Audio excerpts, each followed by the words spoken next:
নমস্কার বন্ধুরা, তোমরা সবাই কেমন আছো? আশা করি তোমরা সবাই ভালো আছো। আজ আমি তোমাদেরকে পটল আলুর তরকারি বানিয়ে দেখাবো। একদম সিম্পল, প্রচণ্ড গরম। আমি তেল, গোটা জিরা, পাঁচফোড়ন আর শুকনো লঙ্কা দিয়ে দিয়েছি। পটলটাকে আমি হালকা ভেজে নিয়েছি। এবার আমি আলুগুলোকে আমি দিলাম।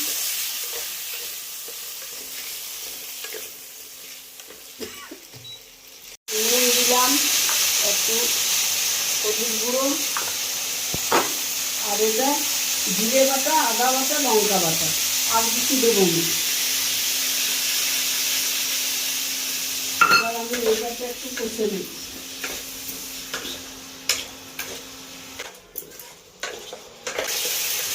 পটল একসঙ্গে কষে নেব।